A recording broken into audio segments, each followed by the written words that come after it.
Hello my dear student, welcome to English Gurukul YouTube channel. दोस्तों, ये daily vocabulary series का video number 6 है।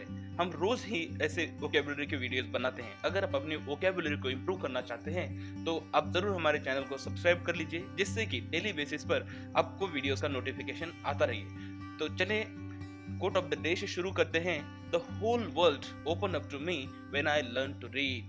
यहाँ पे हमें रीडिंग का इंपॉर्टेंस पता चल रहा है मेरी मैकलेड बेथन के द्वारा। वो कहती है कि जब मैंने पढ़ना सीख लिया तब मेरे सामने पूरी दुनिया ही ओपन हो गई। दोस्तों, ये एजुकेशन का भी इम्पोर्टेंस है। जब आप एजुकेशन पर ज्यादा फोकस करते हो तो आपके सामने दुनिया भर की अपॉर्चुनिटीज सामने आ जाती है। पहले वर्ड से शुरू करते हैं, लेसन। दोस्तों, यहाँ पे आपको ठीक से ऑब्जर्व करना है, LESSEN। वही इसे अक्सर कंफ्यूज किया जाता है लेसन इस वर्ड के साथ। तो उसके अंदर ई के स्थान पर ओ है। अब जैसे ही ई और ओ का चेंज आ जाता है तो मीनिंग में भी काफी सारा बदलाव आ जाता है। लेसन का मतलब हो जाता है कम करना, टू डिक्रीज, किसी चीज में गिरावट आना। वहीं लेसन का मतलब होता है समथिंग लर्न एंड और टॉट। जो आपको क्लास के अंदर पढ़ाया जाता है, जो लेसन पढ़ाया जाता है, वो दूसरा वाला लेसन है जिसके अंदर हमें ओ का प्रयोग करना है। आप जब कोई भी एक अच्छे से याद रख लोगे तो दूसरा अपने आप आपको याद हो जाएगा। Next word, letter. इसका मतलब होता है आफ्टर सम टाइम, लेकिन अगर इसी के अंदर आप डबल टी लगा दोगे तो उसे हम लेटर कहेंगे। और लेटर का मतलब होगा दो चीजों में से दूसरी चीज। उदाहरण के तौर पर अगर हम किसी सेंटेंस में बोलेंगे कि I have got 2 pens. The first one or the former is from XYZ company and latter is from ABC company. तो उसमें क्या होगा, फॉर्मर का मतलब हो जाएगा दोनों में से पहला। वहीं लेटर का मतलब होगा दो ऑप्शंस में से दूसरा, जो नेक्स्ट आता है। नो। अभी ये जो नो वर्ड है, इसका प्रोनाउंसिएशन बिल्कुल नो, निगेटिव, ना मना करने के लिए जो नो यूज करते हैं ठीक उसी की तरह आता है। लेकिन नो का मतलब होता है टू कॉम्प्रीहेंड। कॉम्प्रीहेंड का मतलब समझ में आना। वही नो का मतलब होता है निगेटिव, नकारात्मक या फिर मना करना। नेक्स्ट वर्ड है उसी का पास्ट टेंस, न्यू। अभी ये जो न्यू है, न्यू का मतलब है मुझे पता था। इसका मतलब क्या होता है, पता था या पता होना, पहले से पता होना। वहीं NEW, न्यू, न्यू का मतलब होता है फ्रेश होना, कोई चीज नई होना। Next word, human. दोस्तों, ह्यूमन का मतलब होता है मानव, इंसान। ये पूरी की पूरी हमारी स्पीसीज को रिप्रेजेंट करता है। फिर मैं ह्यूमन हूं, कोई अमेरिका में रहता है, कोई अफ्रीका में रहता है, कोई यूरोप में रहता है, कहीं भी रहता है, हर एक व्यक्ति ह्यूमन है।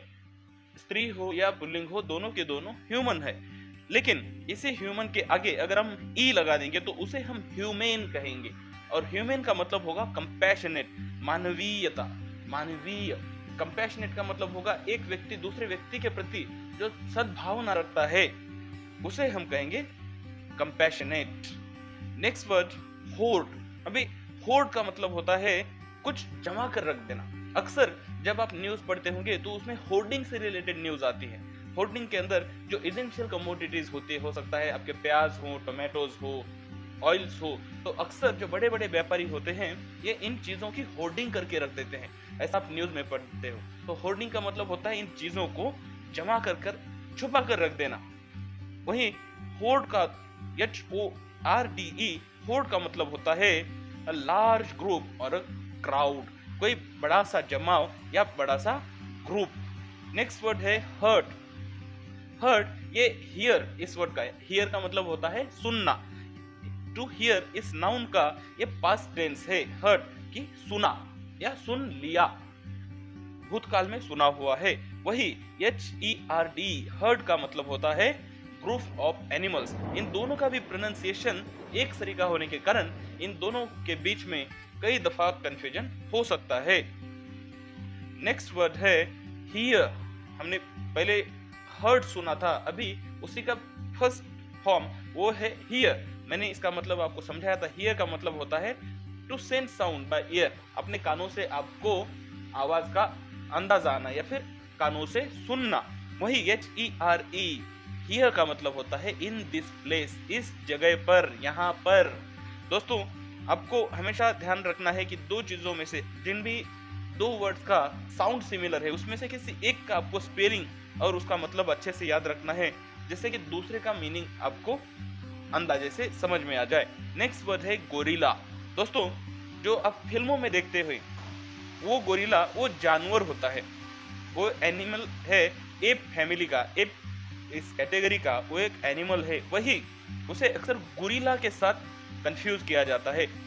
जब आप हमारे महान ऐतिहासिक राजाओं के बारे में पढ़ते, जैसे महान शिवाजी महाराज के बारे में आप पढ़ते हैं, तो वहाँ पे हमें पढ़ाया जाता है कि उन्होंने गुरिल्ला वॉरफेयर की शुरुआत की थी। उन्होंने गुरिल्ला वॉरफेयर से अपने शत्रुओं के ऊपर विजय हासिल की थी। तो हमें लगता है कि ये कौन सा गुरिल्ला है? तो गुरिल्ला एक टाइप ऑफ वॉरफेयर है जिसके अंदर soldier specialise in surprise attacks, जिसके अंदर जो सैनिक होते हैं वो छुप कर रहते हैं, वो पहाड़ों के अंदर, पेड़ों के ऊपर वो छुप कर बैठे रहते हैं और वो सरप्राइज अटैक करते हैं, अचानक से वो सामने वाले पर अटैक कर देते हैं। तो इस वॉरफेयर को गुरिल्ला वॉरफेयर कहा जाता है। नेक्स्ट वर्ड आता है फोर्थ, FORTH, जिसका मतलब होता है फॉरवर्ड, आगे जाना। वहीं इसी स्पेलिंग से FOURTH अगर उसके अंदर हम U ऐड कर देते हैं तो उसका मतलब होता है number 4 in the list, first, second, third, fourth. Next word के ऊपर चलते हैं। दोस्तों अब तक हमने 10 वर्ड पढ़े हुए हैं और इसी के साथ आज का वीडियो खत्म होता है। लेकिन मेरे सारे पढ़ाई करने वाले दोस्तों के लिए और स्टूडेंट्स के लिए यहाँ पे मैं एक स्पेशल इन्फॉर्मेशन देना चाहूँगा। दोस्तों आपको आपके सिलेबस के लिए बहुत सारे बुक्स पढ़ने रहते हैं, तो इसलिए आपका खर्चा भी बहुत बढ़ जाता होगा। इसलिए इसका एक अल्टरनेटिव के तौर पर आप Amazon Kindle का उपयोग कर सकते हैं। दोस्तों Kindle ये जो मेथड है, आप इसका टैबलेट भी खरीद सकते हैं। ये टैबलेट आपको पढ़ने में पूरी तरह से आपके बुक की तरह ही फील देगा, आपके आंखों को बिल्कुल भी स्ट्रेस नहीं देगा। लेकिन अगर आप ये टैबलेट नहीं खरीदना चाहते, टैबलेट के अगर आपके बजट में नहीं बैठता है, तो उस केस में आप Kindle अनलिमिटेड सर्विसेज का उपयोग कर सकते हैं, जो कि सिर्फ 169 रुपीज पर मंथ होती है और इसके अंदर आपको लाखों बुक्स अवेलेबल हो जाते हैं। तो मैंने डिस्क्रिप्शन के अंदर आपको नेसेसरी लिंक्स दे रखे हैं, वहां से आप जरूर स्पेसिफिकेशंस और प्राइजेस चेक कीजिए। Thank you very much.